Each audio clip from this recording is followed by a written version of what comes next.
बात इस चेहरे की जिसके हत्याकांड के बाद से कई सवाल अभी भी जस के तस खड़े हुए हैं। आखिरकार वो हत्यारे कौन है जिन्होंने इस हत्या को अंजाम दिया? कौन थे, कहां से आए थे, कहां फरार हो गए, कुछ मालूम नहीं है।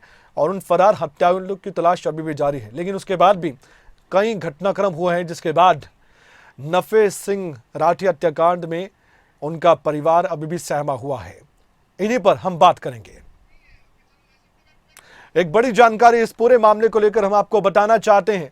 इस पूरे मामले को लेकर जानकारी ये भी सामने आ रही है कि इस हत्याकांड के मामले में परिवार को धमकी मिली थी और धमकी देने वाला शख्स गिरफ्तार हुआ है। पुलिस ने राजस्थान से आरोपी को हिरासत में लिया। नफे सिंह राठी हत्याकांड के बाद धमकियां दी जा रही थी, परिवार को जान से मारने की धमकियां मिल रही थी। पूछताछ में हत्या को लेकर क्या खुलासे होने वाले हैं, सवाल बड़ा है।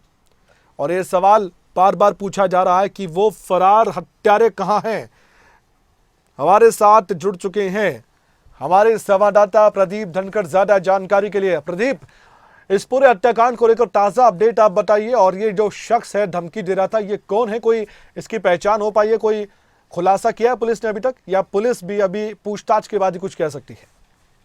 जी कमल, अभी जो आरोपी है उससे पूछताछ चल रही है। दरअसल राजस्थान के बाड़मेर जिले से इसे गिरफ्तार करने में सफलता हासिल की है पुलिस ने। कल ये लगातार जो नफे सिंह राठी के बेटे भूपेंद्र राठी और जितेंद्र राठी के पास फोन कर रहा था और फोन पर धमकियां दे रहा था। धमकी देने के साथ साथ इसने जो जितेंद्र राठी है, जो नफे सिंह राठी के छोटे बेटे हैं, उनके फोन पर हथियारों के फोटोग्राफ्स भी भेजे थे। तभी से पुलिस इस मामले की जांच में जुट गई थी और अब इसे गिरफ्तार करने में सफलता हासिल की है। फिलहाल राजस्थान से इसे बहादुरगढ़ लाया जा रहा है। कुछ समय बाद ये बहादुरगढ़ पहुंचेगा, जिसके बाद पुलिस जो है किसी तरीके की जानकारी मीडिया को दे पाएगी। फिलहाल नफे सिंह राठी हत्याकांड में इस व्यक्ति का हाथ है या नहीं, इस बात की भी जांच की जा रही है। पूछताछ के बाद ही साफ हो सकेगा कि आखिर ये नफे सिंह राठी परिवार को धमकियां क्यों दे रहा था। इसके पीछे की वजह अभी साफ नहीं हो पाई है। हालांकि मैं बताना चाहूंगा कि पुलिस ने इस मामले में जांच तेज कर दी है। आज बहादुरगढ़ के 2 कांग्रेस नेताओं को आज लाइनपार थाने में बुलाया गया है, जिनमें से विजेंद्र राठी और उनके बेटे जो हैं संदीप राठी, उनसे पूछताछ की गई है। कई घंटे तक ये पूछताछ चल रही है। और आज ही जो है वो बहादुरगढ़ के पूर्व विधायक जो नरेश कौशिक हैं और बहादुरगढ़ के नगर परिषद के वाइस चेयरमैन पाले राम शर्मा हैं, उन्हें भी पूछताछ के लिए बुलाया गया। वो भी थाने जाएंगे और पुलिस के सामने पेश होंगे। अभी देखना होगा कि पूछताछ में क्या कुछ निकलकर सामने आता है। फिलहाल ये वो नाम है जो पुलिस ने एफआईआर में दर्ज किए थे और एफआईआर के बाद जो बयान लिए गए नफे सिंह राठी के बेटे के, तो उन बयानों में भी इनका जिक्र सामने आया था।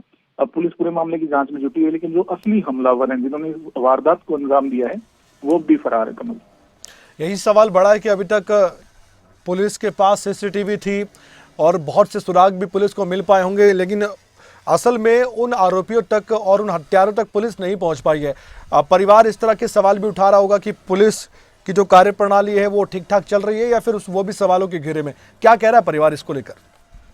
जी कमल, दरअसल जब कल धमकी भरे फोन आने लगे थे, परिवार को जान से मारने की धमकी दी जा रही थी, उस वक्त के बाद से जो परिवार है सहमा हुआ था। पत्रकार मीडिया से बातचीत करने से फिलहाल बच रहा है। अब देखना होगा कि पुलिस आसी जो इस आरोपी को गिरफ्तार किया है वो कौन है, उसकी मंशा क्या थी धमकी देने के पीछे। उसके बाद ही परिवार की बात स्थिति स्पष्ट हो पाएगी और उसके बाद ही परिवार कुछ बोलेगा। जी बहुत बहुत धन्यवाद प्रदीप धनखड़, आपने जानकारी दी इस पूरी खबर पर। और आपने बताया है कि एक ऐसा आरोपी गिरफ्तार किया गया है जो कि परिवार को धमकी दे रहा था। आप सोचिए, इतना बड़ा हत्याकांड हो गया, उसके बाद भी कुछ आरोपी अभी भी बेखौफ होकर धमकियां दे रहे थे। लेकिन इस आरोपी को जब पकड़ा गया तो पुलिस और भी खुलासे कर सकते हैं। नफे सिंह राठी हत्याकांड मामले में आरोपियों से आज पूछताछ भी हो रही है। पुलिस ने आरोपियों को नोटिस जारी कर पूछताछ के लिए बुलाया है। कांग्रेस नेता विजेंद्र राठी और संदीप राठी पहुंचे हैं थाने। बहादुरगढ़ से बीजेपी नेता नरेश कौशिक को भी बुलाया गया है थाने पूछताछ के लिए। नगर परिषद के वाइस चेयरमैन राजपाल को भी थाने बुलाया गया है। मामले में 5 दिन बाद भी पुलिस के हाथ खाली बताए जा रहे हैं। वारदात को अंजाम देने वाले शूटर्स अभी तक फरार हैं। हालांकि एक बड़ी कामयाबी हमने आपको बताई है, जो धमकी दे रहा था परिवार को शख्स, वो राजस्थान के बाड़मेर से गिरफ्तार जरूर किया गया है। अब इस मामले में पुलिस की जो जांच चल रही है वो तेजी से तो चल रही है, लेकिन पुलिस को मन मुताबिक जो रिजल्ट मिलना चाहिए वो नहीं मिल पा रहा होगा। क्योंकि सबसे बड़ा सवाल ये है कि वो जो हत्यारे थे जिन्होंने गाड़ी में बैठकर फिर गाड़ी रोककर फॉर्च्यूनर और नफे सिंह राठी पर गोलियां चलाई थी, वो हत्यारे कहाँ हैं, ये सवाल बार बार पूछा जा रहा है।